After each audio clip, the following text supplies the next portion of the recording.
എൻ്റെയൊക്കെ ബാല്യകാലത്ത് സിനിമ കാണുമ്പോൾ പടം ആരംഭിക്കുന്നതിന് മുമ്പ്, കഥ ആരംഭിക്കുന്നതിന് മുമ്പ് എഴുതി കാണിച്ചിരുന്ന പേരുകളിലൊന്ന് വസ്ത്രാലങ്കാരം വേലായുധൻ കീഴില്ലം എന്നായിരുന്നു. എന്താണ് ഈ വസ്ത്രാലങ്കാരം അന്ന് എനിക്ക് മനസ്സിലായിട്ടുണ്ടായിരുന്നില്ല. പിന്നീട് ഇന്ദ്രൻസ്, അങ്ങനെ പലരും ആ കാറ്റഗറിയിലേക്ക് വന്നു. ഇന്ന് നമ്മുടെ കൂടെ ഉള്ളത് വസ്ത്രാലങ്കാരത്തിൻ്റെ ഈ കാലഘട്ടത്തിൻ്റെ ഒരു താരമാണ്. 9 സംസ്ഥാന അവാർഡുകളും ഒരു ദേശീയ അവാർഡ് നേടിയ, വസ്ത്രാലങ്കാരം എന്ന വിഭാഗത്തിന് വേണ്ടി തന്നെ ആ അവാർഡുകൾ നേടിയ ശ്രീ SP സതീഷ്. അദ്ദേഹത്തിൻ്റെ ചലച്ചിത്ര യാത്രയുടെ കഥകളാണ് ഇന്ന് നമ്മളോട് പങ്കുവെക്കുന്നത്. സ്വാഗതം. നമസ്കാരം. ആദ്യത്തെ സിനിമ ഏതായിരുന്നു? അത് അടൂർ സാറിൻ്റെ കഥാപുരുഷൻ. കോസ്റ്റ്യൂം ഡിസൈനർ എന്ന ഒരു ജോലിയിലേക്ക് എങ്ങനെയാണ് കടന്നു വന്നത്? സത്യത്തിൽ ഞാൻ ഒരു സ്വപ്നത്തിൽ പോലും ഇങ്ങനെ ഒരു വസ്ത്രാലങ്കാരം ഫിലിമിൽ ചെയ്യാം എന്ന് കരുതി വന്ന ആളല്ല. ഞാൻ നാടകത്തിൽ അഭിനയിക്കുന്നു, നാടകത്തിൽ കോസ്റ്റ്യൂം ചെയ്യുന്നു, ആർട്ട് ചെയ്യുന്നു, മേക്കപ്പ് ചെയ്യുന്നു. അച്ഛന് ഹോട്ടൽ, ചായക്കട ബിസിനസ്സാണ് അവിടെ. അപ്പോൾ എൻ്റെ വീട്ടിൽ ഞങ്ങൾ 6 മക്കളാണ്, ഏറ്റവും മൂത്ത ആളാണ് ഞാൻ. അപ്പോൾ സാമ്പത്തികമായിട്ട് ഭയങ്കര പ്രശ്നമായിരുന്നു. പിന്നെ ഈ ഹോട്ടൽ തുടങ്ങിയിട്ടാണ് നമുക്കൊരു പച്ച പിടിച്ചത്. അന്നേരം ഒരു നേരത്തെ ആഹാരത്തിന് പോലും ഭയങ്കര ബുദ്ധിമുട്ടിയ കാലം ഉണ്ടായിരുന്നു. അപ്പോൾ അവിടുന്ന് വരുമ്പോഴത്തേക്കെന്ന് പറഞ്ഞാൽ ഞാൻ 7ാം ക്ലാസ്സിൽ പഠിക്കുമ്പോൾ അച്ഛൻ ഹോട്ടൽ തുടങ്ങി. അപ്പോൾ ഈ തയ്യലിൻ്റെ പശ്ചാത്തലം എവിടുന്നാണ് വരുന്നത്? അച്ഛൻ്റെ ഹോട്ടൽ ബിസിനസ് നല്ല രീതിക്ക് വരുമ്പോഴത്തേക്ക് തന്നെ എനിക്ക് അപ്പോൾ അവിടെ തന്നെ ഞാൻ എന്ത് ചെയ്തെന്ന് വെച്ചാൽ എനിക്ക് ഈ ഹോട്ടലിൽ സഹായിക്കേണ്ട ഒരവസ്ഥ. കാരണം നല്ല ബിസിനസ്സാണ്. അപ്പോൾ ഈ ക്യാഷിൻ്റെ കൈകാര്യം അന്ന് പട്ടറയെന്നാണ് പറയുന്നത്. പട്ടറയിൽ ഇരുത്താനായിട്ട് ആരെയും അച്ഛന് വിശ്വാസമില്ല. അപ്പോൾ ജോലിക്കാർ അടുക്കളയിൽ നിൽക്കാനും മറ്റു കാര്യത്തിനൊക്കെ വരും. അപ്പോൾ ഒന്നീ ഈ കച്ചവടം മുമ്പോട്ട് കൊണ്ടുപോകണമെങ്കിൽ നീ ക്യാഷിലിരിക്കണം. എന്നിട്ട് അച്ഛൻ അപ്പോഴും പറയുകയും ചെയ്യും, ഇതല്ലാതെ പോയി പഠിച്ച്, കാരണം അവരുടെയൊക്കെ ഒരു കാഴ്ചപ്പാട് അങ്ങനെ തന്നെയാണ്. പഠിച്ചാൽ ഈ കാശുണ്ടാക്കലാണല്ലോ നടക്കുന്നത്. അതും അച്ഛൻ പറയും. അവിടുന്ന് ആ പോസ്റ്റ്, അല്ലെങ്കിൽ ജോലിയുള്ളവർ, സർക്കാർ ജോലിയുള്ളവർ പോലും ഒരു 15 ദിവസം കഴിയുമ്പോൾ തൊട്ട് കട, പിന്നെ അടുത്ത ശമ്പളം കിട്ടണം, അവരൊക്കെ ഇതൊന്ന് നേരെ കൊണ്ടുപോകണമെങ്കിൽ എന്നൊക്കെ പറഞ്ഞിട്ട് എന്നെ വേറൊരു രീതിക്ക്. പക്ഷേ സത്യത്തിൽ ഒരുപാട് അത് പ്രാക്ടിക്കൽ എനിക്ക് ഒരുപാട് ഗുണം ചെയ്തു. അത് പിന്നീടാണ് നമ്മൾ അറിയുന്നത്. പക്ഷേ അമ്മയ്ക്ക് ഹോട്ടൽ ബിസിനസ്സുമായിട്ട് മുമ്പോട്ട് എന്നെ കൊണ്ടുപോകാനായിട്ട് താല്പര്യമില്ല. പക്ഷെ ഞാൻ ആലോചിക്കുമ്പോഴത്തേക്ക് നമ്മൾ ഭക്ഷണം പോലും കഴിക്കാനില്ലാതെ ഇരുന്നൊരു സാഹചര്യത്തിൽ നിന്ന് ഇപ്പോൾ ഇത്രയും 2-3 അലമാരകളിൽ നിറയെ എണ്ണപ്പലഹാരം, എപ്പോഴും നോക്കിയാലും പഴക്കൊലയും കാര്യമായിട്ട് അതൊരു ഒരുപാട് പേര് വന്ന് ഡിപ്പെൻഡ് ചെയ്യുന്നുണ്ടല്ലോ. ഈ കടം പറ്റെഴുതാനായാലും നമ്മൾ നോക്കുമ്പോൾ നമ്മൾ അവിടത്തെക്കാളും വലിയ ഫാമിലി ആൾക്കാർ വന്ന് ഇത് ചെയ്യുന്നുണ്ട്. അപ്പം ഞാനും കുറച്ചങ്ങോട്ട് ഫോക്കസ് ചെയ്തു ഈ ഹോട്ടലിൽ തന്നെ. ഇത് രണ്ടും കൂടെ അഡ്ജസ്റ്റ് ചെയ്തു, സ്കൂളും ഇതും കൂടെ അഡ്ജസ്റ്റ് ചെയ്തു. പക്ഷേ പിന്നെ അതങ്ങോട്ട് മുമ്പോട്ട് എനിക്ക് അങ്ങനെ സ്കൂളും ഇതും കൂടെ കൊണ്ടുപോകാനായിട്ട് പറ്റുന്നില്ല. കാരണം പല സമയങ്ങളിൽ സ്കൂളിൽ ഇവിടുന്ന് എത്തുമ്പോൾ താമസിച്ചെത്തും. പിന്നെ ഈ മഴക്കാലമല്ലാതെ ഒരു എന്താ പറയുക, ഈ വെള്ളത്തിനൊക്കെ ബുദ്ധിമുട്ടൊക്കെ വരുമ്പോൾ നമ്മൾ ഒരുപാട് ദൂരെ നിന്നൊക്കെ വെള്ളം സൈക്കിളിൽ കൊണ്ടുവരേണ്ടി വരും ഈ ബിസിനസ് മുമ്പോട്ട് കൊണ്ടുപോകണമെങ്കിൽ. അപ്പോൾ ഈ തയ്യലിലേക്ക് വന്നത് എങ്ങനെയാണെന്ന് പറഞ്ഞു വന്നേ? തയ്യൽ അടുത്ത് തന്നെ നമ്മുടെ എൻ്റെ ഷോപ്പിൻ്റെ അടുത്ത് തന്നെ ഒരു സ്റ്റിച്ചിങ് ഷോപ്പ് ഉണ്ടായിരുന്നു. അപ്പോൾ അമ്മ എപ്പോഴും പറയും തയ്യൽ പോയി പഠിക്കണം. അപ്പോൾ അല്ല, ഇത് അല്ല, നീ തയ്യൽ പഠിക്ക്, ഒരു കാര്യം ചെയ്യും, കാരണം ഈ ചായക്കട കൊണ്ട് മുമ്പോട്ട് പോകാൻ പറ്റില്ല. അമ്മയ്ക്ക് അങ്ങനെ അന്ന് ഒരു തോന്നലുണ്ട്. കാരണം ഇത് ഇത്തിരി കഷ്ടപ്പെട്ട പണിയാണ് ഹോട്ടലിൽ. കാരണം ഞാൻ ജനിക്കുന്നതിന് മുമ്പ് ഹോട്ടലുണ്ടായിരുന്നു, ആറ്റിങ്ങിലായിരുന്നു. അപ്പോൾ അന്നും നല്ല ഭയങ്കര ബിസിനസ്സും കാര്യമൊക്കെ ആയിട്ട് വന്ന്, പിന്നെ ഞാൻ ജനിച്ചപ്പോഴത്തേക്ക് പിന്നെ എന്തൊക്കെ കുറച്ച് കുഴപ്പം വന്നിട്ടൊക്കെ ഇത് നിർത്തിയിട്ടാണ്. പിന്നെ ഞാൻ അന്ന് അച്ഛൻ ഇത് പറഞ്ഞു. അന്നും ഇതിനൊക്കെ സാമ്പത്തികമായിട്ടുള്ള ഇഷ്യൂസാണ് വന്നത്. കാരണം അന്ന് ക്യാഷിലിരുന്ന ആൾക്കാരും മറ്റു കാര്യമൊക്കെ എന്തോ കുഴപ്പമുണ്ടാക്കിയത് കൊണ്ട് ഇനി എൻ്റെ മോൻ ക്യാഷിലിരിക്കാൻ പറ്റുന്ന ഒരു സമയം വരുമ്പോഴേ ഞാനിങ്ങനെ ഒരു ഓപ്പൺ ചെയ്യുമെന്നൊക്കെ പറഞ്ഞിട്ടാണ് തുടങ്ങിയതാണ്. ഇപ്പോഴും അല്ല, ഈ കടയുടെ സമീപത്ത് തയ്യൽ കടയുണ്ട്. തൊട്ടടുത്ത് ഒരു ശ്രീകണ്ഠൻ എന്ന് പറയുന്ന ഒരാളുണ്ടായിരുന്നു. അദ്ദേഹത്തിൻ്റെ അടുത്ത് തയ്യലിന് പോയി. അദ്ദേഹത്തിനാണെങ്കിൽ അങ്ങനെ നമ്മുടെ നാട്ടുപ്രദേശത്തെ ചെറിയ കാര്യം, ബ്ലൗസ്, റമുക്ക, പിന്നെ അതിനൊക്കെ ഒരു ബട്ടണിക്കറോ ഷർട്ടോ ഒക്കെ തയ്ക്കാൻ അറിയും. അദ്ദേഹത്തിൻ്റെ അടുത്ത് ഞാനൊരു 4-5 മാസം പോകുമ്പോൾ തന്നെ ഞാൻ വീട്ടിൽ കുറച്ച് ഇതാക്കിയിട്ട് ഒരു ഹോട്ടലിൻ്റെ സൈഡിൽ ഒരു മെഷീൻ വാങ്ങിച്ചിടിപ്പിച്ചു. അമ്മയെ കൊണ്ട് പറഞ്ഞും അച്ഛൻ ഇത് കൊടുത്താലേ പറ്റുള്ളൂ. ഒരു മെഷീൻ കിട്ടി. ആ മെഷീനിൽ ഞാൻ എന്ന് പറഞ്ഞാൽ ഈ രാത്രി 10 മണി വരെയും തയ്യൽ ഹോട്ടലിലെ പരിപാടി കാണും. അവിടെ ഒന്നും ബുദ്ധിമുട്ടില്ലാത്ത രീതിയിൽ ഞാൻ ഈ മെഷീനിൽ പരിപാടി തുടങ്ങി. എന്ന് പറഞ്ഞാൽ എൻ്റെ പഴയ തയ്യൽ ഷർട്ടുകൾ പൊളിച്ചിട്ട് ഞാൻ വേറെ ഓരോ തുണികളിൽ ഇത് കട്ട് ചെയ്ത് അത് വീണ്ടും അത് കണക്ക് എന്നെ റീസ്റ്റിച്ച് ചെയ്ത് അത് ഞാൻ തന്നെ ഇട്ട് തുടങ്ങി. കാരണം മറ്റിടത്ത് നിന്ന് ആ തയ്യലിൻ്റെ ഒരു ടെക്നിക്ക് പഠിച്ചിട്ട് ഞാൻ പിന്നെ അന്ന് തൊട്ട് എൻ്റെ പ്രവൃത്തി ഇങ്ങനെ തുടങ്ങി. അങ്ങനെ തുടങ്ങി ആ ഒരു മെഷീനിൽ നിന്ന് ഞാൻ തന്നെ എൻ്റെ ഷർട്ടിൻ്റെ ഒരു മോഡലായിട്ട് ആ ഒരു മെഷീനിൽ നിന്ന് ഞാൻ ഏകദേശം അവിടെ 12 മെഷീനും ഇട്ടിട്ട് അച്ഛൻ്റെ ഹോട്ടൽ അച്ഛനെ മതിയാക്കി റെസ്റ്റിന് കൊടുത്തു. ആ ഏരിയ കംപ്ലീറ്റ് ഞാനൊരു വലിയൊരു തയ്യൽ കട, അങ്ങനെയാണ് SB സ്റ്റിച്ചിങ് സെൻ്റർ എന്ന് പറയുന്നത്. ടൈലറിങ് അവിടെ അങ്ങനെ ഉണ്ടായി. അങ്ങനെ ഉണ്ടായി നിൽക്കുന്ന സമയത്താണ് നമ്മൾ ഈ നാടകവും കാര്യങ്ങളും. കാരണം എനിക്കിപ്പോൾ അപ്പോഴും അവിടെ നിൽക്കുമ്പോൾ ഞാനിപ്പോൾ ഒരു സ്വാതി തിരുനാളിൻ്റെ ഒരു ഫോട്ടോ കണ്ടു കഴിഞ്ഞാൽ ഞാൻ പൈസ കൊടുത്തിട്ട് അതേ കണക്കുള്ള തുണിയെടുത്ത് ആ ഫോട്ടോ വയ്ക്കും കണക്ക് ഞാനുള്ള ഫ്രീ ടൈമിൽ ഇവിടെ ഈ തയ്യലൊക്കെ നടന്നുകൊണ്ടിരുന്നാലും ഞാൻ സ്റ്റിച്ച് ചെയ്തെടുക്കും. അതിൻ്റെ തൊപ്പി തയ്ക്കും, അതിൻ്റെ ഗിൻഡരിയൊക്കെ വെച്ച് തയ്ക്കും, പിന്നെ ഷൂസ് ഉണ്ടാകും. അപ്പോൾ ഈ ഒരു നമുക്കൊരു കൗതുകം എന്ന് വെച്ചാൽ ഇപ്പോൾ നാടകം വരുമ്പോഴത്തേക്ക് അതുമാണ് ഞാൻ പറഞ്ഞത്. ഇപ്പോൾ ഗാന്ധി യൂത്ത് ക്ലബ് അവിടെ കോൺഗ്രസിൻ്റെ ഗാന്ധിജി യൂത്ത് ക്ലബ് ഉണ്ട്, കമ്മ്യൂണിസ്റ്റ് പാർട്ടി നമ്മൾ DYFIയുടെ തന്നെ ഗ്ലോബാഴ്സ് ഉണ്ട്. അത് കഴിഞ്ഞിട്ടാണ് പിന്നെ നമ്മൾ തുടങ്ങുന്നത്. അപ്പോൾ ഇവർക്കൊക്കെ ആർക്കാണെങ്കിൽ ഈ പാർട്ടി വ്യത്യാസം അല്ലാതെ ഈ സാധനങ്ങൾ നാടകത്തിനൊക്കെ ചെയ്തു കൊടുക്കുന്നത് ഞാനായിരിക്കും. അപ്പോൾ അതിൽ ആർട്ടിൻ്റെ ആണെങ്കിലും കോസ്റ്റ്യൂം ആണെങ്കിലും ഇപ്പോൾ ഈ 3 കൂടെ ചെയ്തത് നാഷണൽ അക്കാഡമിയിൽ വന്നതിന് ശേഷം ഞാൻ ആർട്ട്, കോസ്റ്റ്യൂം, മേക്കപ്പ് ഇത് 3 ഞാൻ തന്നെ ചെയ്യും. അതിനെനിക്ക് ഇതിൻ്റെ അതും ഇതാണ്. നമ്മുടെ നാട്ടിലൊരു അമുതുരുത്ത് ദേവി ക്ഷേത്രം എന്ന് പറയുന്ന ക്ഷേത്രമുണ്ട്. അവിടെ ഈ തൂക്കത്തിനും കുത്തിയോട്ടത്തിനും ഒക്കെ ഈ കുത്തി ഉടുക്കുന്നതിൻ്റെ കുത്തി ഉടുപ്പുകളും, പിന്നെ ഈ കഥകളിക്കാരവിടെ കഥകളിയുണ്ട്. കഥകളി കാണാൻ പോയാൽ പോലും ഞാൻ ഈ കഥകളിക്ക് മുമ്പ് ഒരു 4 മണി 3 മണിക്ക് ഇവർ വന്ന് ഈ മേക്കപ്പ് ഇടുന്നത്, ഈ കോസ്റ്റ്യൂം ഇടുന്നത്, ഇതൊക്കെ നമുക്കൊരു അത് ഭയങ്കര ഒരു ആരാധന, അതിനൊരു ഇഷ്ടമാണ്. അത് പിന്നീട് വന്നിട്ട് അത് ചെയ്യാനും അറിയാതെ തന്നെ എവിടുന്നോ ഒരു സാധനം നമ്മളിലേക്ക് അങ്ങനെ ഒരു സ്പാർക്കുണ്ട്. ആ സ്പാർക്ക് ഇങ്ങനെ പിന്നെ ഞാനും എന്ത് ചെയ്തെന്ന് വെച്ചാൽ ഞാൻ ആദ്യമായിട്ട് ഈ തയ്യൽ കട തുടങ്ങുമ്പോൾ തന്നെ ഇഷ്ടം പോലെ ട്രിവാൻഡ്രത്തു നിന്നൊക്കെ അന്ന് ST വണ്ടി, മാരുതി വണ്ടിയൊക്കെ വന്ന് വെയിറ്റ് ചെയ്ത് ഡ്രസ്സ് സ്റ്റിച്ച് ചെയ്ത സാധനം വാങ്ങാൻ വേണ്ടിയിട്ട് ആ ജംഗ്ഷനിൽ വരുന്നത് എൻ്റെ ഷോപ്പിലാണ്. അത് ഇപ്പോൾ സാറിന് തന്നെ അറിയാം, വെഞ്ഞാറമൂടുന്ന് ഇത് കണക്കൊരു സ്ഥലത്ത് ഇപ്പോൾ നമ്മുടെ ഈ എന്താ പറയുക ആകാശവാണിയിലുള്ള മിക്ക ആൾക്കാർക്കും ഞാനാണ് സ്റ്റിച്ച് ചെയ്യുന്നത്. പലര് ഇപ്പോൾ രാജശ്രീ മോഹൻ, സുഷമ, അവരുടെ ഹസ്ബൻഡ്, അത് ഓരോരുത്തരും നമ്മളെ ഷർട്ടിൽ എംബ്ലം ഉണ്ട്. അപ്പോൾ അത് ഇട്ട് പോകുമ്പോൾ ഇത് ആരാണ് അന്ന് കിട്ടുന്നതെന്ന് പറഞ്ഞാൽ നമുക്ക് ഇവിടെ കിട്ടുന്ന ഷർട്ട് CD, DH ഇങ്ങനെ 2-3 കമ്പനി, ഡബിൾ ബുൾ എന്നൊക്കെ പറഞ്ഞിട്ടുള്ള കമ്പനി, സീറോ. അപ്പോൾ അതൊക്കെയാണ്. അപ്പോൾ അതിൽ നിന്ന് നമ്മൾ ഇങ്ങനെ ഒരു SB ഒക്കെ വെച്ചിട്ട് ഇങ്ങനെ കാണുമ്പോൾ ഇതെവിടെ അതുമല്ല അതിൽ പലതും പല പല മോഡേണും പാറ്റേണാണ്. ഏത് ഒരു കാര്യത്തിനോടും ഇപ്പോൾ ഞാനന്ന് എന്ത് ചെയ്യുമെന്ന് വെച്ചാൽ ഞാൻ ആദ്യം ചെയ്തതെന്ന് പറയാം, ഇത് ഒരു ബട്ടൺ കണ്ടാൽ ഇത് എവിടെ കിട്ടുമെന്ന് തോന്നും. അപ്പോൾ അത് ബാംഗ്ലൂരാണ്. അപ്പോൾ ഇവിടുന്ന് ബാംഗ്ലൂർ പോയിട്ട് ബട്ടൺ പർച്ചേസ് ചെയ്തുകൊണ്ട് വരണം എന്നുണ്ടെങ്കിൽ അതിൻ്റെ നഷ്ടമല്ല ഞങ്ങൾ ആക്കണം. ഞാൻ അന്ന് പോകുമ്പോഴത്തേക്ക് എന്ത് ചെയ്യുമെന്ന് വെച്ചാൽ ബാംഗ്ലൂർ ട്രിപ്പ് പോകും. ആ പോകുമ്പോഴത്തേക്ക് അന്ന് ഒട്ടുപ്പ് സ്റ്റിഫൊന്നും ഇവിടെയും കിട്ടില്ല. ആദ്യം അതൊക്കെ ബാംഗ്ലൂർ മാത്രം കിട്ടും, റെഡിമെയ്ഡിൻ്റെ ഇത്. അവിടെ പോയിട്ട് ഈ ബട്ടനും സ്റ്റിപ്പും ഇതെല്ലാം വാങ്ങിക്കൊണ്ട് വന്നിട്ട് എനിക്കത് എന്ത് ചെയ്യുന്ന വെച്ചാൽ ഞാൻ ബാംഗ്ലൂർ പോയിട്ട് വരണത് എനിക്കൊരു 20 ഷർട്ട് ചെയ്യുന്നു. ഞാൻ ബാക്കിയുള്ളൊരു അന്ന് 25 രൂപയ്ക്ക് ഷർട്ട് ചെയ്യുമ്പോൾ ഞാൻ 45ഉം 50 രൂപയാണ് ഓരോ ഷർട്ടിന് വാങ്ങുന്നത്. അപ്പോൾ എന്ത് ചെയ്യുമെന്ന് വെച്ചാൽ എനിക്കതൊരു 10 ഷർട്ടിൽ തന്നെ ബാംഗ്ലൂർ പോയിട്ട് വരുന്ന പൈസ എനിക്ക് കിട്ടും. പക്ഷേ ബാക്കിയുള്ളത് എനിക്ക് അത്രയും ലാഭം, ഇഷ്ടംപോലെ കസ്റ്റമറും വരുമായിരുന്നു. അങ്ങനെ national academy of theatre studies എന്ന് പറഞ്ഞാൽ NACS നമ്മുടെ ചെമ്പൂർ മുതാക്കൽ ആറ്റിങ്ങൽ വെഞ്ഞാറിനോടൊക്കെയുള്ളൊരു സ്ഥലമാണ്. അപ്പോൾ അതിൽ ഞങ്ങൾ ഒരു അവിടെ നിന്ന് നമ്മൾ ഇപ്പം ഗാന്ധിജി യൂത്ത് ക്ലബ്ബ്, ഗ്ലോബാർട്സ് ഇങ്ങനെ എല്ലാത്തിൽ നിന്നും കൂടെ പിരിഞ്ഞ് വന്നവർ ഒരു സെപ്പറേറ്റ് ഒരു ഗ്രൂപ്പ് രൂപീകരിക്കുകയും. നാടക ട്രൂപ്പാണോ? നാടക ട്രൂപ്പ് എന്ന് വെച്ചാൽ അത് പരീക്ഷണ നാടകമാണ്. അപ്പോൾ ആ നാടകത്തിൽ ഇപ്പോൾ ആർട്ട് എന്നൊക്കെ പറയുമ്പോഴത്തേക്ക് നമ്മൾ ഇപ്പോൾ ഒരു ട്രെയിൻ പോകുന്നുണ്ടെങ്കിൽ നമ്മൾ ആർട്ടിസ്റ്റുകൾ നിന്നിട്ട് പെർഫോം ചെയ്യും. തോർത്ത് വെച്ചിട്ടായിരിക്കും, നമ്മൾ ഷാഡോയിലായിരിക്കും. അപ്പോൾ അതിൻ്റെ സൗണ്ടും കൊടുത്തിട്ട് ഇത് ചെയ്യുന്നത്. അതേപോലെ ഇപ്പം കാളിന്തി നദി ഭയങ്കരമായിട്ട് ഒഴുകുകയാണെന്നുണ്ടെങ്കിൽ അതും നമ്മൾ എന്ത് ചെയ്യും, ക്ലോത്തുകൾ വെച്ചിട്ട് അതിൻ്റെ ഷെയ്ഡ് വെച്ചിട്ട് അങ്ങനെയൊക്കെ ഓരോന്ന് ചെയ്യുന്നത്. അങ്ങനെയാണ് അത് എല്ലാം അങ്ങനെയായിരിക്കും നാടകങ്ങളിൽ വരുന്നത്. അങ്ങനെ ഇരിക്കുമ്പോഴത്തേക്ക് ഞങ്ങളൊരു സ്നേഹം നിറഞ്ഞ ബ്രഹ്മാനന്ദൻ എന്ന് പറയുന്ന ഒരു നാടകം ഉദ്ഘാടനം. അപ്പോൾ അത് വെഞ്ഞാറമുട്ടിൽ വെച്ചാൽ അപ്പോൾ അതിന് അടൂര് സാറ് വരികയും അടൂര് സാറ് പോയിട്ട് വന്ന് നാടകത്തിന് അത് ഉദ്ഘാടനം കഴിഞ്ഞിട്ട് സാറ് ചോദിച്ചു, ഞാൻ കുറേ നാളായി നാടകങ്ങളൊക്കെ കണ്ടിട്ട് ഞാൻ നാടകം കാണുന്നതിൽ ബുദ്ധിമുട്ടുണ്ടോ എന്ന് ചോദിച്ചു. സത്യത്തിൽ എല്ലാവർക്കും ടെൻഷനായി, അതിൽ അഭിനയിക്കാനുള്ള ഞങ്ങൾക്കും എല്ലാവർക്കും ടെൻഷനായി.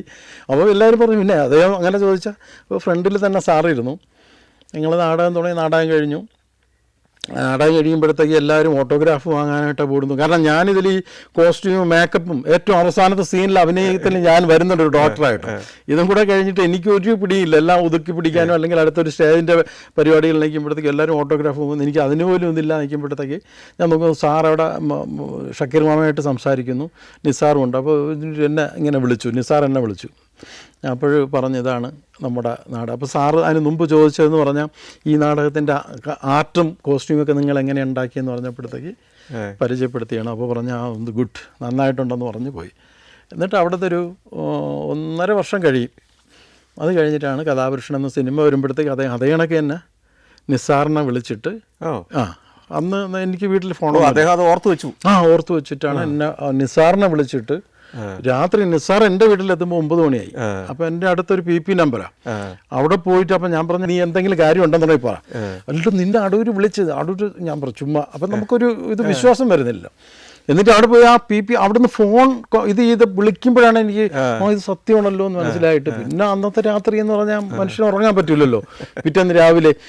അപ്പോൾ നിസാറിനും അറിയില്ല കോസ്റ്റ്യൂമിനാണ് വിളിച്ചതെന്നുള്ളതായിരിക്കും. അവിടെ ചെല്ലാനാണ് പറയുന്നത്. അപ്പം മേടയിൽ വീട്ടിൽ ഷൂട്ട് തുടങ്ങി, അടൂര് അവിടെ ഷൂട്ട് തുടങ്ങി, പുതിയ പടത്തിൻ്റെ ഷൂട്ട് തുടങ്ങി.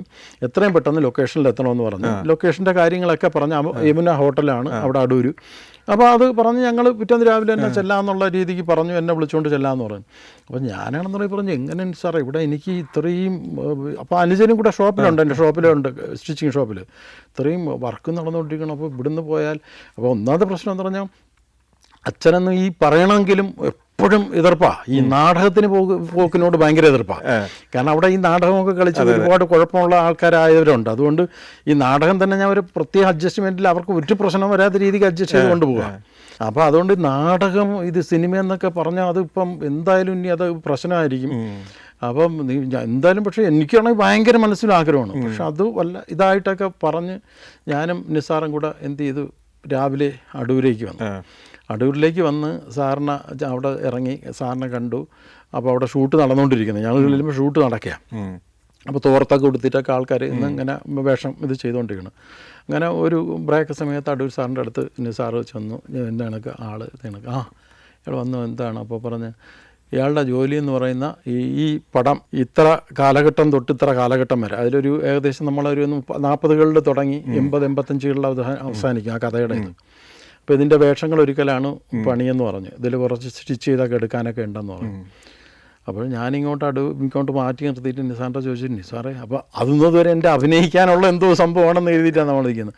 ഞാൻ പറഞ്ഞു നിസാർ അത് നടക്കില്ലല്ലോ, ഇതിപ്പോൾ ഇതിൻ്റെ കൂടെ തന്നെ ഫുള്ള് നിൽക്കണ്ടേ. അപ്പോൾ നിസാർ പറഞ്ഞാൽ നിനക്ക് പറ്റിയൊരു ഏരിയയാണ്, ഇതിനപ്പുറം ഇനി ഒന്നും ചിന്തിക്കാമല്ലോ. ഞാൻ പറഞ്ഞു ഈ വസ്ത്രാലങ്കാരം എനിക്കൊന്നും അറിയത്തില്ല, നമ്മൾ നാടകത്തിൽ ചെയ്യുന്നത് പോലെയൊന്നും അല്ലല്ലോ ഇത്. അപ്പോൾ പറഞ്ഞല്ല അത് നിന്നെ കൊണ്ട് പറ്റും, അത് നീ അവിടെ സാറല്ലെങ്കിൽ വിളിക്കില്ലല്ലോ, അത് സാറ് തന്നെ അല്ലെങ്കിൽ നോക്കിക്കോളൂ എന്ന് പറഞ്ഞു. ഞാൻ പിന്നെ ഞാനും ആലോചിച്ചില്ല. ഞാനും നേരെ വീട്ടിൽ വന്ന് അമ്മയുടെയും അച്ഛൻ്റെയും പിന്നെ പറഞ്ഞ് അനുഗ്രഹം വാങ്ങുന്നു. പിറ്റേന്ന് രാവിലെ അവിടെ നിന്ന് വെളുപ്പംകാലത്ത് 5 മണിക്ക് തന്നെ ഒരു വണ്ടിയിൽ അടൂരിലേക്ക് വരിക.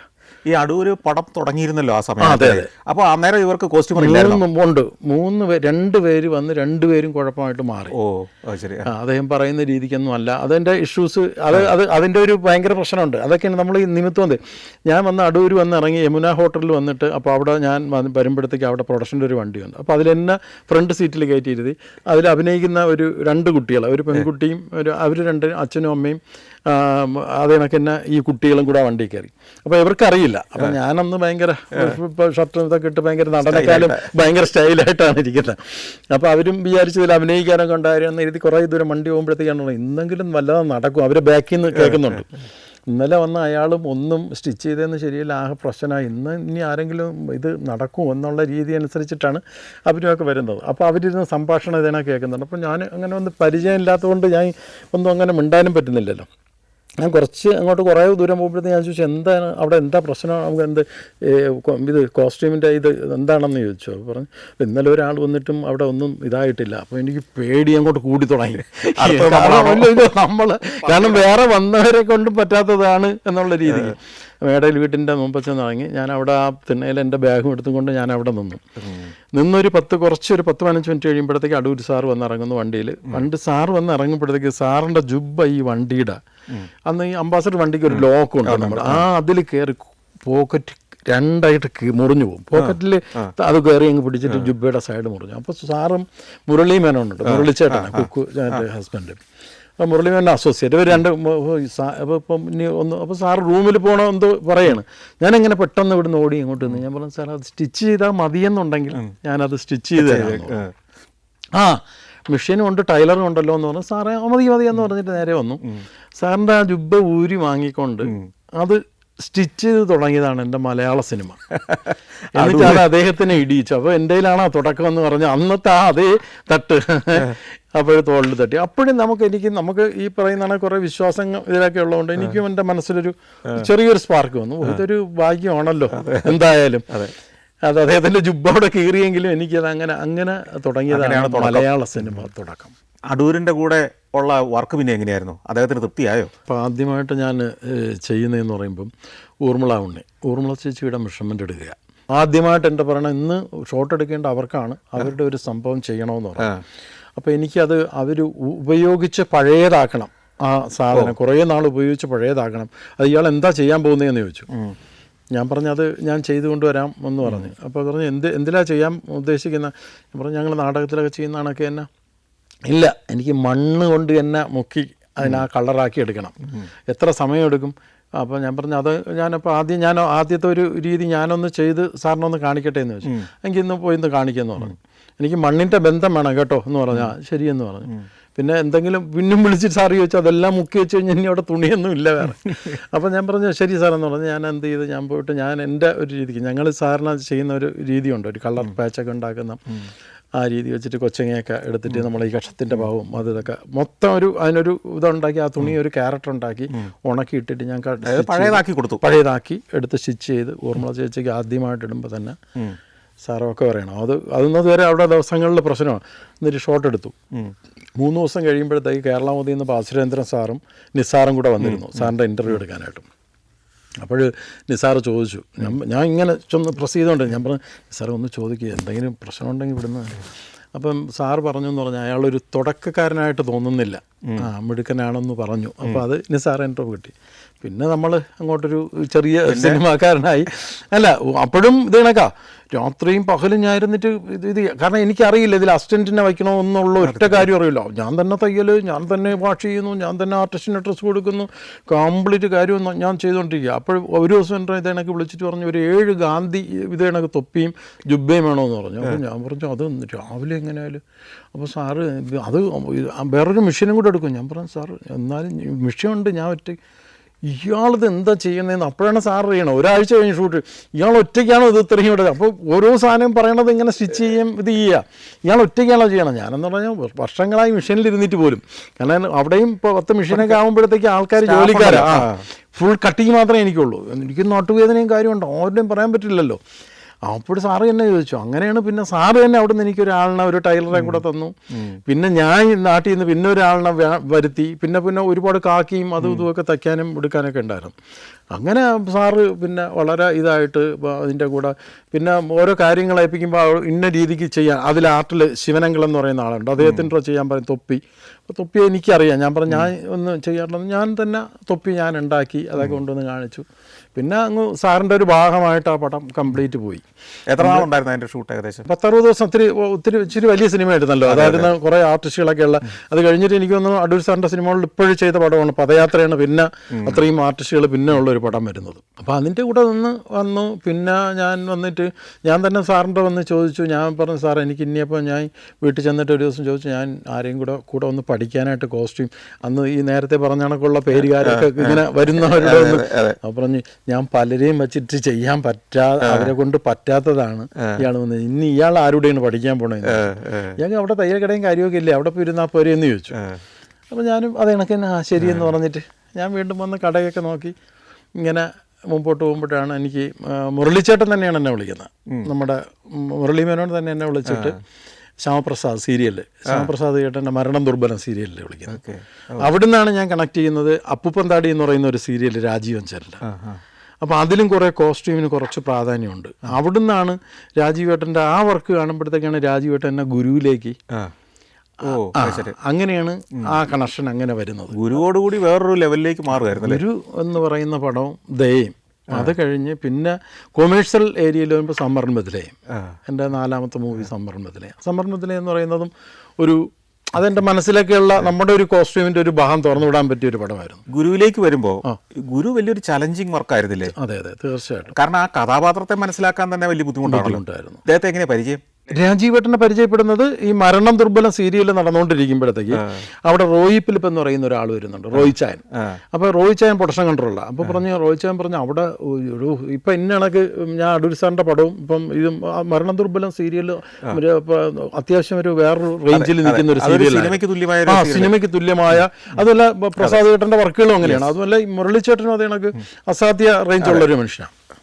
അപ്പം അതിൽ ആ വർക്ക് കണ്ടുകൊണ്ട് പുള്ളി ആ ലൊക്കേഷനിൽ വന്നിട്ടുണ്ട്, പറഞ്ഞു നമ്മുടെ അവിടെ സീരിയലിൽ കോസ്റ്റ്യൂം ഒരു 4-5 പേര് മാറി, രാജീവിന് ആരെയും അങ്ങോട്ട് ഇഷ്ടപ്പെടുന്നില്ല, ഒന്ന് അപ്പൂപ്പൻ താടി. അതും ഒരു ഭയങ്കര സുരേഷ് ഗോപിയൊക്കെ അഭിനയിച്ചതാണ്. ക്യാപ്റ്റൻ രാജു ഒരു ഭയങ്കര നീണ്ട താടിയൊക്കെ വെച്ചിട്ട് അതിലും കുറേ കോസ്റ്റ്യൂമിന് താടി എന്നൊക്കെ പറഞ്ഞാൽ ഒരുപാട് ദൂരമുള്ള താടിയും കാര്യമൊക്കെ ആയിട്ടൊക്കെ ഉള്ളൊരു ഇതാണ്. അപ്പോൾ അതിലും ഇത് കണക്ക് ഉണ്ടെന്ന് പറഞ്ഞു. അപ്പം ഞാൻ പറഞ്ഞു ശരിയെന്ന് പറഞ്ഞിട്ട് അതിൽ ജോയിൻ ചെയ്യുമ്പോൾ ഞാൻ ചെല്ലുന്ന ദിവസങ്ങളിൽ നമ്മുടെ ഈ മാന്നാർ ഏരിയയിൽ ഷൂട്ട്. അപ്പോൾ അതിലൊക്കെ സാധാരണ എല്ലാവരും കൊണ്ടുവരുന്നത് ഇപ്പോൾ ശ്രീലക്ഷ്മി, കാവേരി ഇവരൊക്കെ അഭിനയിക്കാനുണ്ടവർക്കൊക്കെ അതൊന്നും തുണികളൊക്കെ ഓരോന്നും സാധാരണ കൊടുത്തിരിക്കുകയാണ്. അപ്പോൾ ഒരു ദിവസം വൈകുന്നേരം ഒരു സ്ഥലത്ത് നിന്ന് ഷിഫ്റ്റ് ചെയ്തിട്ട് ഒരു വലിയൊരു ബംഗ്ലാവ് ഒരു വീട്ടിൻ്റെ അടുത്ത് വന്നിട്ട് അവിടെ ഒരു കുട്ടിച്ചാത്തൻ വീട്ടിൽ കല്ലെറിയുന്ന സംഭവമുണ്ട്. അപ്പോൾ നേരത്തെ ഇവരൊക്കെ പ്ലാൻ ചെയ്ത് വെച്ചിരുന്നു. അപ്പോൾ എൻ്റെ കൂടെ ഇതൊന്നും പറഞ്ഞിട്ടില്ല, കാരണം അപ്പോഴും രാജീവേട്ടൻ എന്നായിട്ടൊരു ഇതില്ല. സാധാരണ നേരത്തെ വന്ന സീരിയലിൻ്റെ കോസ്റ്റ്യൂമർ എന്നുള്ള രീതി അങ്ങനെ കണ്ടുപോയിക്കൊണ്ടിരിക്കുക. അപ്പോൾ അതിൻ്റെ ആർട്ട് ഡയറക്ടർ, അതിൻ്റെ മേക്കപ്പ് മാൻ ഇവരെല്ലാവരും കൂടെ ഒരുക്കുന്നുണ്ട്. ഒരു 5 മണിയാകുമ്പോൾ തൊട്ടൊരു പയ്യനെ വിളിച്ചിരുത്തിയിട്ട് പൊട്ടിച്ചാത്തൻ്റെ ഓരോ സാധനം പുള്ളി അവിടെ ഒന്നും പുള്ളിക്ക് ഇഷ്ടപ്പെടുന്നില്ല. അപ്പോൾ ഇതേപോലെ തന്നെ മറ്റേ നേരത്തെ ചോദിച്ചതുപോലെ തന്നെ ഞാൻ ചെന്നിട്ട് ഞാൻ പറഞ്ഞു ഞാനൊരു സാധനം ഉണ്ടാക്കട്ടെ എന്ന് ചോദിച്ചു. എന്താണ് ഇയാൾ ചെയ്യാൻ പോണത്? ഞാൻ പറഞ്ഞല്ല ഞാനൊരു സാധനം എത്ര സമയം എടുക്കുമെന്ന് ചോദിച്ചു. ഞാൻ പറഞ്ഞു ഞാൻ ഒരു 5-10 മിനിറ്റ് കൊണ്ട് ഉണ്ടാക്കാമെന്ന് പറഞ്ഞു. അപ്പോൾ ഞാനും എൻ്റെ ഒരു ശിഷ്യൻ മോഹൻ എന്ന് പറയുന്ന ഒരാളും കൂടെ ചേർന്നിട്ട് അപ്പുറത്തു നിന്നൊരു ഈ കമലൊക്കെ ഉള്ള ഒരു മരത്തടിയൊക്കെ പോയിട്ട് കട്ട് ചെയ്ത്, ഞാൻ പറഞ്ഞു അതൊന്ന് കട്ട് ചെയ്തോട്ടെ എന്നൊക്കെ ചോദിച്ച് അത് കട്ട് ചെയ്തു വന്ന് ഞാൻ ആദ്യം ഒരു പ്രോപ്പർട്ടി അതിന് വേണ്ടിയിട്ടുണ്ടാക്കി. എൻ്റെ കോസ്റ്റ്യൂം ബോക്സ് ഇരിക്കുന്ന സാധനവും അടുത്തുനിന്ന് 2 പാറക്കല്ലൊക്കെ 2 അപ്പുറം അപ്പുറമൊക്കെ വെച്ച് കംപ്ലീറ്റ് ക്ലോത്തൊക്കെ കെട്ടി അതിന് കംപ്ലീറ്റ് റെഡ് തുണികളൊക്കെ കൊണ്ട് കവർ ചെയ്ത് അതവിടെ ഒരു അറ്റത്ത് വെച്ചു. അപ്പോൾ പുള്ളി ഇങ്ങനെ ഇരുന്ന് ചെയറിലിരുന്ന് നോക്കിക്കൊണ്ടിരിക്കാം. ഇദ്ദേഹത്തിനെ ഞാൻ മറ്റേ നമ്മുടെ തൂക്കം നമ്മുടെ അമ്പലത്തിൽ ആ സാധനം പെട്ടെന്ന് മനസ്സിൽ വന്ന് അതിൻ്റെ കുത്തിയുടുപ്പും ഞൊറിയുടുപ്പുമായിട്ട് നമ്മൾ ക്ലോത്തൊക്കെ എടുക്കുക ചെയ്ത് ഞാൻ പറഞ്ഞ മേക്കപ്പ് മാൻ അന്ന് സുരേഷ് കൊണ്ടുവരുന്ന മേക്കപ്പ് ഞാൻ പറയും ഇങ്ങനെ എനിക്കൊരു അടയ്ക്കുമ്പം കണ്ണ് തുറക്കണ ഒരു കണ്ണ്, അപ്പോൾ അതിനെ ബാലൻസ് ചെയ്ത് പുരിയും ഇതൊക്കെ മേക്കപ്പും കംപ്ലീറ്റ് കാര്യമൊക്കെ ആക്കി ഈ കുത്തിയുടുത്ത് ഈ വടിയും കൊടുത്ത് ഞാൻ കൊണ്ടുവന്ന് പുള്ളിയുടെ അടുത്ത് നിർത്തി. പുള്ളി ഭയങ്കര ഹാപ്പിയായി. പുള്ളി പറഞ്ഞോ ഒന്നായിട്ടുണ്ട്. അതങ്ങോട്ട് പോയി അവൻ്റെ സ്റ്റില്ലുമൊക്കെ എടുത്തിട്ട് ചോദിച്ചു എവിടെ സതീഷ് പഠിച്ചതെന്നൊക്കെ ചോദിച്ചു. അപ്പോൾ ഞാൻ പറഞ്ഞു ഞാൻ നാടകമാണ്. അപ്പോൾ ഞാൻ പറഞ്ഞു ഇപ്പോൾ വേറെ ആരും, ഞാൻ പറഞ്ഞു ഇങ്ങനെ അടൂർ സാറിൻ്റെ വർക്ക്. പിന്നെ അതിന് ഭയങ്കര അടൂരിൻ്റെ വർക്കൊക്കെ ചെയ്തിട്ടാണ് ഇങ്ങനെ. ഞാൻ പറഞ്ഞു അയ്യോ എനിക്കത് അറിയില്ലായിരുന്നു. പിറ്റേന്ന് തൊട്ട് അത് കഴിഞ്ഞതിന് ശേഷം പിന്നെ ഭയങ്കര ഇൻട്രസ്റ്റിംഗ് ആയി. അവിടെ വെച്ച് നമ്മുടെ ഗ്രേഡ് കൂടി. അപ്പം വന്നിട്ടാണ് എൻ്റെ പറഞ്ഞത് ഞാനൊരു പടം ചെയ്യുന്നുണ്ട്, എനിക്ക് കാവേരി നമുക്ക് കോൺടാക്ട് ലെൻസ്. അപ്പോൾ ആദ്യമായിട്ട് മലയാള സിനിമയിൽ കോൺടാക്ട് ലെൻസ് യൂസ് ചെയ്തിരിക്കുന്ന മൂവി ഗുരുവാണ്. അപ്പോൾ അതിൽ കോൺടാക്ട് ലെൻസ് ഇട്ട് അതിൻ്റെ ഒരു മാച്ചിങ്ങിന് ഒരു ടെസ്റ്റ് വേണം. അപ്പോൾ ബ്ലസ്സി ഏട്ടനും ഇവരൊക്കെ കൂടെ നാളെ വരും. അന്ന് അസോസിയേറ്റ് ആയിട്ടിരുന്ന ബ്ലസ്സിയാണ് അന്ന് ആദ്യം ഇത് ചെയ്തിരുന്നത്. അപ്പോൾ ബ്ലസ്സി ഏട്ടൻ വരുമെന്ന് പറഞ്ഞു. അപ്പോൾ ബ്ലസ്സിയും മറ്റേ കോൺടാക്ട് ലെൻസുമായിട്ട് ഒരു പൈലി അങ്കമാലി എന്ന് പറഞ്ഞ 2 പേര് അവർ വന്നു.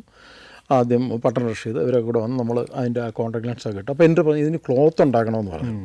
അപ്പോൾ അതും അന്ന് ഞാൻ ഇങ്ങനെ ചോദിച്ചു അതെങ്ങനെയുള്ളൊരു കളറും കാര്യമൊക്കെ വേണം. അപ്പോൾ പുള്ളി എൻ്റെ പറഞ്ഞാൽ നമ്മളൊരു വെട്ടുകലിനൊക്കെ. അപ്പോൾ ഒരു ദിവസം ഇങ്ങനെ ലൊക്കേഷനിൽ ഷൂട്ട് ഷിഫ്റ്റ് ചെയ്ത് പോയിക്കൊണ്ടിരിക്കുമ്പോഴത്തേക്ക് വണ്ടി നിർത്തിയിട്ട് ഞങ്ങളുടെ വണ്ടി വരുമ്പോഴത്തേക്ക് കോസ്റ്റ്യൂമിൻ്റെ നമ്മൾ ഒരു വണ്ടി എടുത്ത് പറഞ്ഞ് ഇത് കണക്കുള്ളൊരു ബാക്ക്ഗ്രൗണ്ട് ആയിരിക്കും. അപ്പോൾ ഇതിൽ നമ്മൾ ഒന്നും കോൺട്രാസ്റ്റ് ആവരുത്, ഇതുമായിട്ട് മെർജ് ചെയ്ത് നിൽക്കുന്ന കളറായിരിക്കണമെന്ന് എൻ്റെ പറഞ്ഞിട്ട് പോയി. അപ്പോൾ ഞാൻ അവിടെ ഇരുന്ന് ഞങ്ങൾ ഈ ക്യാപ്റ്റൻ രാജുചേട്ടന് യൂസ് ചെയ്ത കുറേ വൈറ്റ് ക്ലോത്ത് ഉണ്ടായിരുന്നു. അതിനൊക്കെ കംപ്ലീറ്റ് ഞാൻ ഈ കൊച്ചങ്ങയും നമ്മുടെ ഈ നാടകത്തിന് ഈ കളർ മുക്കുന്ന സാധനങ്ങളൊക്കെ ഇടിച്ച് തേയിലക്കറയൊക്കെ കൂടെ മുക്കി അതിന് ആ ഒരു ടോണാക്കി ഇവർ വരുമ്പോൾ കോൺടാക്ട് ലെൻസ് ആയിട്ട് വരുമ്പോൾ അവരുടെ ഇത്രയും ഒരു പോർഷൻ അതിന് മാച്ച് ആ സ്റ്റിൽ എടുക്കുമ്പോഴത്തേക്ക് കറക്റ്റ് ചെയ്യാൻ വേണ്ടിയിട്ട് ആ ഒരു സാധനം ഉണ്ടാക്കി, ഒരു തലയെ കെട്ടും കാര്യങ്ങളൊക്കെ ആയിട്ടൊരു സംഭവം ഉണ്ടാക്കി. അതും ആ കോൺടാക്ട് ലെൻസ് തൊട്ട് ഇവർ അന്ന് പറഞ്ഞ ലൊക്കേഷനിൽ തന്നെ കൊണ്ടുപോയിച്ചൊക്കെ സ്റ്റില്ലെടുത്തിട്ട് അപ്പോൾ എന്നെ രാത്രി തന്നെ രാജുവേട്ടൻ അന്ന് ഫോട്ടോ പ്രിൻ്റ് ചെയ്ത് വരുമ്പോഴത്തേക്ക് എന്നെ വിളിച്ചിട്ട് പറഞ്ഞുകൊണ്ട് അത് ഒന്നായിട്ടുണ്ട് ഭംഗിയായിട്ടുണ്ടെന്ന് പറഞ്ഞു.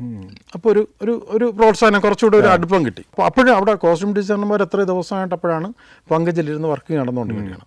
അപ്പോൾ എന്നെ ഇതിൻ്റെ ഇടയ്ക്ക് കാണുമ്പോഴത്തേക്ക് രാജുവേട്ടൻ പറഞ്ഞൊരു കാര്യം ചെയ്യണം, ഒരു പയ്യനെയും കൊണ്ട് സതീഷ് ഒന്ന് എൻ്റെ അപ്പോൾ പറഞ്ഞിട്ടുണ്ട് താടിയൊന്നും എടുക്കരുത് ഇതിൽ ഇത് ഞാൻ അന്ന് ചോദിച്ചു അങ്ങോട്ട് വേഷം അപ്പോൾ അത് പറഞ്ഞാൽ തീർച്ചയായിട്ടും ചെയ്യാമെന്ന് പറഞ്ഞു. അപ്പോൾ അന്ന് തന്നെ എൻ്റെ പറഞ്ഞു വേഷം ചെയ്താലും സതീഷ് കൂടെ നിൽക്കണം, ഈ കോസ്റ്റ്യൂമിൽ അസിസ്റ്റന്റ് ഡയറക്ടർ ഗ്രൂപ്പിൽ നമ്മുടെ കോസ്റ്റ്യൂമിനൊരു ഹെൽപ്പിന് സതീശൻ കൂടെ നിൽക്കണം, അത് നല്ലൊരു ജോലിയാണ്, ഞാൻ അത് അവരോട് പറഞ്ഞത് ആക്കാമെന്ന് പറഞ്ഞു. അപ്പോൾ എനിക്കന്ന് അത് ഭയങ്കര സന്തോഷമാണ്, നല്ലൊരു വേഷം കിട്ടും ഇത്. അപ്പോൾ ഞാൻ എൻ്റെ ഒരു പയ്യനെയും കൊണ്ട് ഞാൻ എന്ത് ചെയ്തു, ഈ ആശ്രമത്തിലായിരുന്നു അതിൻ്റെ ബാക്കിയുള്ള വർക്ക് എല്ലാം നടക്കുന്നത്. ശാന്തിരി ആശ്രമത്തിൻ്റെ ബാക്കിലൊരു പോത്തങ്കോട്. അപ്പോൾ അവിടെ മുകളിലും താഴെയുണ്ട്. അപ്പോൾ താഴെ മുത്തുരാജിൻ്റെ പരിപാടികളൊക്കെ, മുത്തുവേട്ട ഇങ്ങനെ ആർട്ടിൻ്റെ ആൾക്കാരെയൊക്കെ വെച്ച് കംപ്ലീറ്റ് പരിപാടികൾ നടത്തുന്നുണ്ട്. മേളിൽ റൈറ്റിംഗ് എന്ന് പറഞ്ഞാൽ നമ്മൾ ഇന്നിപ്പോൾ മരിച്ച രാജപിള്ള അടക്കമുള്ള എല്ലാ അസിസ്റ്റന്റ് ഡയറക്ടറേയും ഒരു 10 പേരോളം ഉണ്ട്. പിന്നെ ബാക്കി പ്രോപ്പർട്ടി ഇതെല്ലാം ഉണ്ടാക്കിയിരുന്നു. പക്ഷേ പുള്ളി ഭയങ്കര ടെൻഷനില്ല. ഞാൻ ചെല്ലുമ്പോഴത്തേക്ക് ഇതുവരെയ്ക്കും ഇത്രയും ദിവസമായിട്ട് കോസ്റ്റ്യൂം ഒന്നും ഡിസൈനൊന്നും കറക്റ്റ് ആയിട്ടില്ലെന്നൊക്കെ പറഞ്ഞ് ആകെ പ്രശ്നമാണ്. അപ്പോൾ ഞങ്ങൾ മെഷീനായിട്ടൊക്കെ അവിടെ താഴെയുണ്ട്. അപ്പം അടുത്തടുത്ത് വരിക, പിന്നെ ഒരു 4-5 ദിവസമേ ഉള്ളൂ. അപ്പം ആകെ ഇതപ്പോഴത്തേക്ക് ഞാൻ പുള്ളിയുടെ ചോദിച്ചു, ഞാൻ ഒരെണ്ണം ചെയ്ത് നോക്കട്ടെ എന്ന് ചോദിച്ചു. അപ്പോൾ പുള്ളി പെട്ടെന്ന് എന്താ അപ്പോൾ എങ്ങനെ, അപ്പോൾ എനിക്ക് അങ്ങനെ എന്തെങ്കിലും മനസ്സിൽ പ്ലാൻ ഉണ്ടെങ്കിൽ ഒന്ന് സ്കെച്ച് ചെയ്താന്ന് പറഞ്ഞു. അപ്പോൾ ഞാൻ പറഞ്ഞു എനിക്ക് വരയും കാര്യം അറിയില്ല, ഞാൻ ഉണ്ടാക്കാമെന്ന് പറഞ്ഞു. അപ്പോൾ രാജീവേട്ടൻ പറഞ്ഞു അപ്പോൾ അതിനെന്താ ചെയ്യേണ്ടതെന്ന് ചോദിച്ചു. അപ്പോൾ ഞാൻ പറഞ്ഞു അത് നമുക്ക് ആദ്യം ക്ലോത്ത് പർച്ചേസ് ചെയ്യണം. അപ്പോൾ ഒരു കാര്യം എവിടെ, ഞാൻ പറഞ്ഞു ട്രിവാൻഡ്രം പോകേണ്ടി വരുമെന്ന് പറഞ്ഞു. അപ്പോൾ പുള്ളിക്ക് അന്നൊരു മഞ്ഞ സെണ്ടുണ്ട്. അപ്പോൾ ഞാൻ പറഞ്ഞു ഞാൻ പോയി ഇത് അല്ലല്ലോ അങ്ങനെ പോയാൽ പറ്റില്ല, നിങ്ങൾ ഉദ്ദേശിക്കുന്ന തുണിയൊന്നും അല്ല ഇതിന്, സതീശൻ ഉദ്ദേശിക്കുന്ന രീതിയല്ല എന്നൊക്കെ എൻ്റെ പറഞ്ഞു. അപ്പോൾ ഞാൻ പറഞ്ഞെങ്കിൽ അപ്പോൾ ഞാൻ പറഞ്ഞു ഞാനും കൂടെ വരാം എന്ന് പറഞ്ഞ് രാജീവേട്ടനും കൂടെ വന്ന് ഞങ്ങൾ ആ പഴവങ്ങാടിയിൽ അവിടെ കൊണ്ട് വണ്ടി നിർത്തിയിട്ട് ആ നോവൽറ്റി എന്ന് പറയുന്ന ഷോപ്പിൽ കയറിയിട്ട് ഞാനപ്പോൾ അവിടെ ഇഷ്ടംപോലെ ക്ലോത്ത് ഉണ്ട്. എനിക്കപ്പോൾ അതിന് ഞാൻ 2 ക്ലോത്ത് സെലക്ട് ചെയ്തു. 2 എടുത്തിട്ട് ഞാൻ പറഞ്ഞു ഇത് ഓക്കെ, ഇനി നമുക്ക് അടുത്ത് വേറൊരു സ്ഥലത്തോട്ട് പോകാമെന്ന് പറഞ്ഞു. അപ്പോഴേ പുള്ളിക്കൊരു ധാരണ അത് 2 പുള്ളിക്കും ഓക്കെയാണ്, ബാക്കിയുള്ളതും കൂടെ സതീശൻ അപ്പോൾ എടുക്കുക, എനിക്ക് ഇത് തന്നെയാണ് എൻ്റെ ഒരു ടോണെന്ന് പറഞ്ഞ് പുള്ളി എന്നെ വിട്ടിട്ട് അങ്ങ് പോയി. ഞാൻ പക്ഷേ ഈ തുണി എടുത്തിട്ട് ഞാൻ അവിടെ നിർത്തുന്നില്ല, ഞാൻ അടുത്ത് പോയിട്ട് നമ്മൾ പാരൗണ്ട് ആ സ്റ്റുഡിയോയുടെ അവിടെ നിന്ന് ഫോട്ടോ കളർ എന്ന് പറയുന്നത് നെഗറ്റീവൊക്കെ ഇത് ചെയ്യുന്നൊരു കളറുണ്ട്.